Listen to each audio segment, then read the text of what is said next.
is a Miele S8 Total Care 2200 watts, a pre-EU rules changing machine.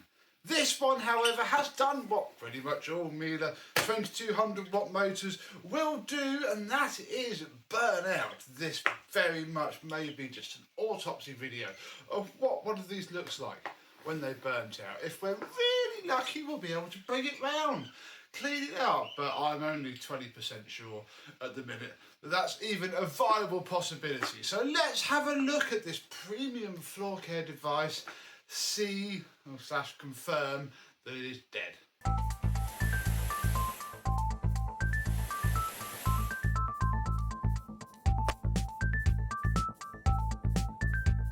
Yes, hello, my vacuum cleaner and Miele chums. How are you today? Yeah, it's been a little while since we've had a nice S8 C3 on the channel. Yeah, they're the same body. This is the S8 because it's the pre-EU change.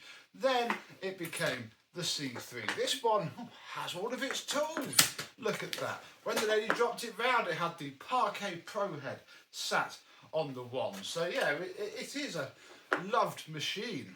Was a loved machine. The bag is nice and clean, although I do fear that that was probably all checked. Yeah, filters are brand new. This filter here isn't completely trashed, but I think, I'd imagine, a lot of that was put in as a sort of troubleshooting step. Ooh. Fuse guard from the plug missing as well. Yeah, a lot of that was probably put in as a bit of a, oh, will that fix it kind of thing. Sadly, it won't. I'm going to be quick here because I don't want to fill my room with horrible smells for the bird, but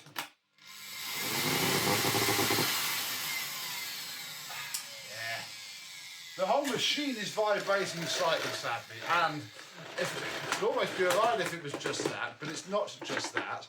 There's also the popping and bubbling smell. So let us begin by pulling off the hinges from the bottom of the machine. Then we need to take out the back pedals. Very gentle persuasion in these inner corners, and you'll just push those nicely in and they will come out. So that off, this one off. This bit of plastic metal may as well come out as well because it will just fall off later. And then, where is it? I did have it. We can undo these 4 screws at the front, not the back ones just yet, although we'll come on to those soon. No, just these. Take those ones off. Then put your screwdriver underneath this joint here, pretty much about this position, and eventually you'll pop the clips off.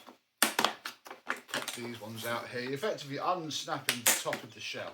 Do we need to, or perhaps I should also tell you to pop this, that is it, edge of this rear bumper, that's it. Then you put your screwdriver down the middle, and yeah, the whole thing will just lift off, and try and keep the bumper clipped. It will fall off to the bottom of the shell because then it will all just drop back on. Very nicely indeed. Fantastic. Right, all of these screws are the same size, so I'm effectively going to remove all of them that I can see. There's one deep down here, which then releases the entire parking bracket thing, and then one on this side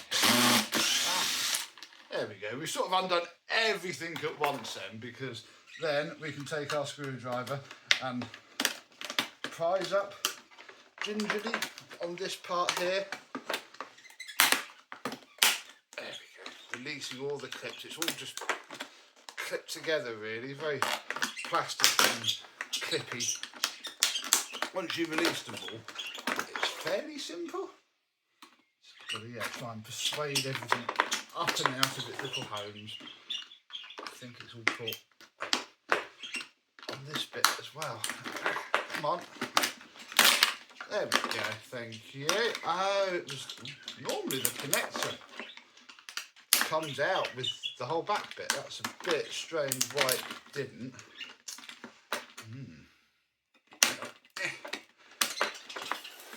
to now release this white plug, which normally, yeah, comes out with everything else, but it's not at the minute. But we'll unplug that because then this whole bit will be off.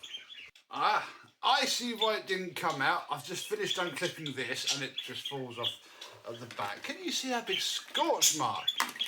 This thing's been on fire. That's why it didn't just pull apart. That top bit would just unplug from this bit. Oh, yeah, oh. This is all melted together.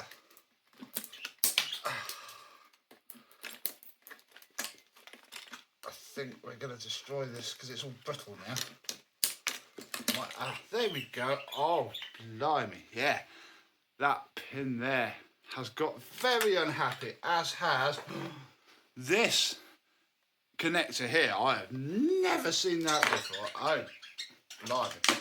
What else are we going to find? Right, this off now. That's off, and then we can come on to our motor. I'm wondering if that's...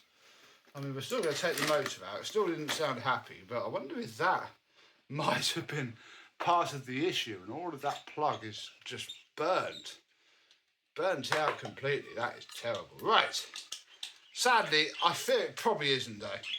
I think our motor is most unhappy indeed, and immediately I can see the telltale signs of water damage, which bother. Right, let me get set up for a motor strip down, because we've got to take it apart to find out. There's the only way really. Put our little fire hazard to one side and give each corner a little tap on the fan case. Then this shouldn't be too hard. It will just push off of this part. Again, he says now that this is all water damaged, it probably is going to be quite hard, but we can do it with a little bit of violence and then just tap this bit of damage back down afterwards. No one will ever know. Nothing hateful sitting around in the fan, so that's good. We need to get our impact, find and hope that I have the correct size socket. I don't think I do. I think annoyingly I've lost my... Yeah, I think this is a 14, it's a 13, but I don't have my 13, and this will be good enough. Oh, what's the other thing? There you go. On my little bit. Put this on, this in there, then under a cloth, and with this on do up, because it's a reverse thread. There we go. We can take off our nut and lift off the entire fan. Very nice indeed. Then there is another spacer washer which needs to come off, and yeah, we can, I don't know if that might actually be the grease coming out of everything rather than too much other problems. Let us remove these 4 screws. Oh, 2012. That's the date on this motor. And then put it off. It's going to be caught on the centre bearing, so we're going to have to give it a little bit of very gentle persuasion, because we don't want to, there we go, we don't want to crack this top bit. And there we go. Yeah, lots of liquid damage. But that doesn't seem ruined as such. Ooh. Right, lift out the carbons. Oh gosh, yeah, there's water damage all over the thing. That really won't be helping at all. Then, I mean, it certainly has seen some use. I can't lie there, and yeah, I think it is not great. But if we tap on the back, we're just punching this little bearing out of the plastic housing, so we don't need to go too mad. Probably a bit mad. There we go. Just enough to knock this bearing out. And yeah, both the bearings are pretty cooked, and it might, look at the wear on it though. Oh, I don't know. I think we're gonna try. We've come this far. If I can just not charge a lot of money for just putting some grease in the bearings and putting it back together, we might get away with it. But yeah, there's certainly a fair bit of water damage and other detritus in here. I'll wipe the coil down, get that a bit cleaner, and yeah, I guess we'll get some wet and dry, some wire wool, and clean that armature and re-grease the bearings. Okay, get a bit of, I use quadruple zero or like fine wire wool for this sort of thing. You can't get a com stick in these motors. I'm not hopeful really. I imagine there's some other underlying damage to this motor, but that is coming up not too bad. We've got to give it a very good vacuum of the armature in a second, because we're going to have little bits of wire wool everywhere, but they're shining up. Whether it's going to be enough to save it or not, I don't know, but that is there. Clean it all up in a second. We're gonna pop our caps off of our bearings one at a time. Oh, come on, don't mess me about. There we go. I did forget about this. This has got a little plastic cap in it. Is my little syringe going to squeeze through? Maybe. Because it's not a sealing cap, it's the cap that holds all the ball bearings into place. So I don't particularly want to pop it off. That would be a massive pain in the bum. But we could just get enough grease in there. Oh yeah, that's going to smooth out reasonably nicely. Yeah. Put that back in there. I'll do the other end, get this all cleaned up, put it back together. Same with these carbons that we've got our wire wool. We're going to just brush off all of that gunk, because that could be why it burns out. It's just got crap at the end of the carbons, which has caused it to do all sorts of funny things. We'll give them just a little bit of a smush down. Don't go crazy. We don't want to re-profile them. We just want to, I can feel them going from gritty and horrible to smooth. And that might be all that we need. I also think we should probably redo that connection on that plug, because that's probably not doing it any good either. And I'll probably have to put a crimp in there. So I'm going to get all of this back together, at least the motor wires, and come back when I imagine we're going to do is just bypass this plug completely, at least these last two pins, and do some crimp connections and make it a bit more safer. Because yeah, it is. Look, it's the main inlet from the switch.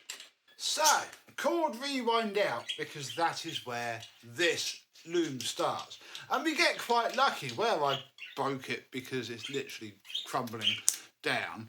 This is the wire. It's the main input from the cord reel straight into there. So now I'm paranoid about what has caused that issue. In fact, we should probably... We're going to do this bit first, because I want to pull the cable out and just check it's not broken before we go too much further, and something may have caused it. So what I'm proposing is we take this long length of random live flex that I happen to have, and I'm going to plug this end onto there, run it all back through where it needs to go, like so, and then put the cord reel back into the machine. Bring that up here, because we're going to have to, yeah, so that's where that should go. I'm hoping that we'll wedge it in somehow. It's fine, it doesn't have to be 1,000,000% perfect. Let's just check that there's nothing really horrible lurking at the bottom of our cord reel. If it's got a break in it and it's shorting itself out, that would have caused an issue. No, it's there that they go, where it goes actually into the reel. But this one seems fine. Melt there, but that wouldn't have caused it. Check the flex, reel it back in. Oh no, it's getting caught. Reel it in and check it. Going to be okay. I think we will survive, and the rest of this plug seems all right as well. I'm not going to replace the whole thing yet, especially when I don't know if the motor itself works. No, what we're going to do is plug the motor back into its little loom, put this bit of sound deadening back on the top, there we go, put everything back properly. Then we shall fix this top cover on, and I will just bang a couple of the screws in just so it holds itself down nicely. There we go. Oh, I just want this cable to come up with the loom, because what I now need to do, the other end of it is here, and it again is just a spade straight onto the switch. The switch doesn't have any alarming looking issues. This wants to clip itself back onto here. There we go. Little buttons clicky work, and then the rest of this seems fine. That pin is now defunct and not connected. What I'm hoping that I can do is, through the magic of wedging this all together, I can put that back in, and I shall wire, I think there actually, we can cut it. Oh, we'll use these incorrect scissors. Cut that there, strip this here. I'm just going to plug this straight into the switch and put the whole machine back together, put that back in the cupboard for next time. This is the Vax Air cable, or what was left of a broken neutral wired Vax Air cable. Very handy to keep stuff like that. Oh, I thought I got myself out another crimp, but it seems not. So I shall go into my massive jar of crimps, get one out. We shall pop this onto here, and I don't know if it's going to fix it. As Mr. Junkyard Diggs says, it may not be fixed, but it will certainly be different. Was that burning out bit actually this joint here just sparking itself to death? We'll find out. Let's get it back together. Did that fix it? I may be 35% certain now. Oh dear. Nah, you hear that? It's still burning out, and that is the motor. I can smell it now. So yeah, sadly, it is toast. Oh yeah, I know, I can smell that now. Oh, it is toast, sadly, just like all Miele S8s do get like. And I mean, comment down below if you have a foolproof way of sticking another motor into one of these, because I tried the pattern new ones and they're awful. I've had to blow the PCB that sits under here just from being plugged in out the box. Big fat white spark from there. Machine never works again. So I did prep the lady. I said I would have a go, but I really wouldn't get your hopes up. And sadly, she didn't get your hopes up, because not only did it try to set itself on fire, it still burns itself out. Welcome to Miele S8 ownership. The only decent-ish thing about this whole machine is its shell. But you look on eBay, there's no end of burnt out Mieles for their shells, and this one might join them, who knows. But we gave it the good old college try. You don't know until you have a go, and hopefully you've learned how to strip apart some Miele motor. If you get to it before it does that, not that you really know when it's going to start doing that, normally the bearings start screaming, that's what you do. But in this case, it was no good. So we had a look and we tried. And until the next manky Miele, I will see you soon. Bye bye.